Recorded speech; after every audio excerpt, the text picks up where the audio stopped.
अभिवादन स्वीकार कीजिए ब्रजेश मिश्रा का और आप देखना शुरू कर चुके हैं द डिबेट। बहनों भाइयों, उत्तर प्रदेश के बहराइच में दंगा चल रहा है। हालांकि स्थिति इस वक्त सामान्य है, नियंत्रण में है, हालात काबू में है, लेकिन 24 घंटे से ज़्यादा के वक्त तक जो कुछ भी बहराइच में चला है वो बहुत हैरान कर देने वाला है, क्योंकि उत्तर प्रदेश में इस तरह की घटनाएं हुई नहीं जो दंगा ग्रामीण क्षेत्रों तक फैल जाए। और जिस तरह की आगजनी, लूटपाट और आज घटनाएं हुई हैं वो बहुत अचरज में डालती हैं, बहुत हैरान करती हैं और हमारी गंगा जमुनी तहजीब और एकता अखंडता को बहुत बुरी तरह प्रभावित करती हैं। बहनों भाइयों, हमें भूलना नहीं चाहिए, बहराइच नेपाल से सटा हुआ जनपद है और वहाँ इस तरीके की घटनाएं होना ये अपने आप में बहुत चिंता का विषय है जो कुछ भी हुआ है। आज चर्चा हम इसी विषय की करने वाले हैं। बहनों भाइयों, बहराइच में बवाल हो गया और जिस तरह का वायलेंस बहराइच के भीतर देखने को मिला वो बड़ा अचरज में डालने वाला है, बहुत हैरान करता है। मुझे नहीं याद कि इसके पहले ग्रामीण क्षेत्रों में इस तरह के दंगे की आग कभी फैली हो। जब मुजफ्फरनगर, शामली जैसे जगहों पर बहुत भीषण दंगे हुए थे सहारनपुर में, उसके बाद से उत्तर प्रदेश में अभी कभी ऐसा नहीं हुआ कि दंगे या वायलेंस इस तरह की ग्रामीण क्षेत्रों में फैल जाए।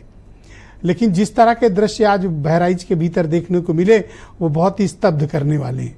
वो बताता है कि हम एक समाज के रूप में किस तरह का आचरण और व्यवहार कर रहे हैं।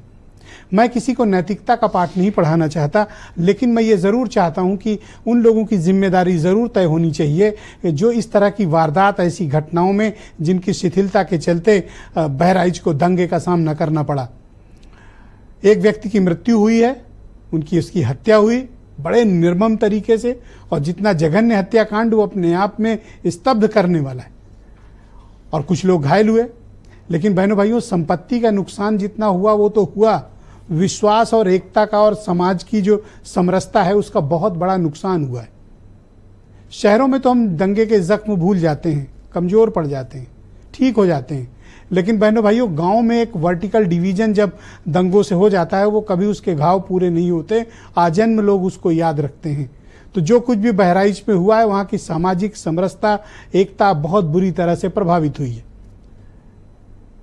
कल जब दुर्गा प्रतिमा पे विसर्जन के लिए जुलूस गुजर रहा था, उस जुलूस में के दौरान पथराव हुआ, फिर उसकी प्रतिक्रिया हुई और उसी में एक युवक का मर्डर हुआ, उसको कई गोलियां लगी, तमाम लोग जख्मी हैं, पथराव हुआ। और मुझे हैरानी इस बात की है कि ये जब सब कुछ चल रहा था तो उस वीडियो जो चल रहे हैं, जो दिखाए जा रहे हैं, उसमें पुलिस स्वयं मौजूद है। पुलिस का रोल इसमें बहनों भाइयों डिफाइन होना चाहिए। वैसे कभी कोई हुकूमत नहीं चाहती है, दुनिया की कोई हुकूमत नहीं चाहती कि उसके राज में कोई दंगे हों, कोई गलत चीज़ें हों, लेकिन जिस प्रकार का आचरण अधिकारी और पुलिस का रहा है वो ये बताता है कि उनकी लापरवाही, उनकी शिथिलता स्पष्ट है और इस पर जवाबदेही, जिम्मेदारी तय होनी चाहिए। ये सिर्फ कुछ गांव में कुछ लोगों के घर जला देने का या हॉस्पिटल, शोरूम, मेडिकल स्टोर जला देने या गांव में लोगों के घर फूंक देने का भर का मामला नहीं है। ये मामला कानून व्यवस्था के लिए चुनौती बनकर उभरा है। जो सरकार कहती थी कि हमारी हुकूमत में एक भी दंगा नहीं हुआ, 24 घंटे बहराइच जलता रहा, किसी पर कोई जवाबदेही नहीं, कोई एक्शन नहीं हुआ। बहनों भाइयों, सिर्फ हेडलाइन बनाने से, बातें करने से कानून व्यवस्था का संचालन नहीं होता, उसके लिए सख्त इरादे और एक्शन की ज़रूरत होती है। बहुत बार आप डांट फटकार कर काम करा लेते हैं, लेकिन कभी एक्शन की भी ज़रूरत होती है और सीनियर पुलिस ऑफिसर्स पर रिस्पॉन्सिबिलिटी जब तक फिक्स नहीं होगी तब तक इस प्रकार की स्थितियों से बचा नहीं जा सकता। वो क्या कारण थे कि कल जब पथराव हो रहा था तो पुलिस ने रोका नहीं? वो क्या कारण थे कि जब झंडा गिराया जा रहा था पुलिस ने रोका नहीं? और वो क्या कारण थे जब भीड़ एक युवक को खींच ले गई, उसका मर्डर कर दी, पुलिस खड़ी होकर तमाशा देख रही थी? पथराव होता रहा, पुलिस खड़ी रही, कल कोई कार्रवाई नहीं की। और आज जब अंतिम संस्कार के पहले भीड़ ने कुछ क्षेत्रों में अटैक किया तब भी पुलिस खामोश बैठी हुई थी। कल भी चुप थी पुलिस, आज भी चुप थी पुलिस। तो आखिर हम इस पर रिस्पॉन्सिबिलिटी फिक्स करने से क्यों बचते हैं लोग? और मुझे अचरज है कि पॉलिटिकल लीडरशिप इन निकम्मे अफसरों का बचाव करती है जो उसे शर्मिंदगी की स्थिति में पहुंचाते हैं।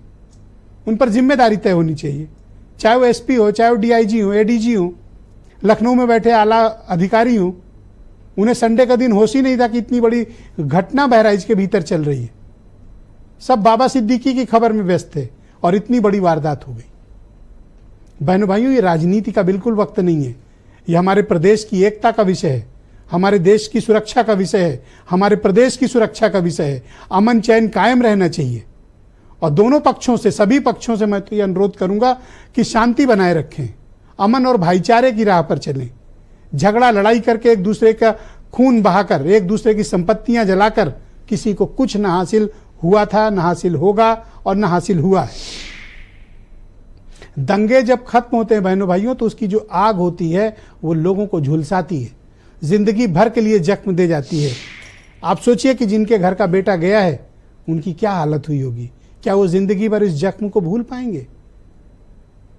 इसलिए मैं कहता हूं कि ऐसे अधिकारियों के खिलाफ जिम्मेदारी तय की जानी चाहिए जो निकम्मे हैं, जो शिथिल हैं जिनकी कार्यप्रणाली, और जिन्होंने समय रहते ना तो कल एक्शन लिया ना आज एक्शन लिया।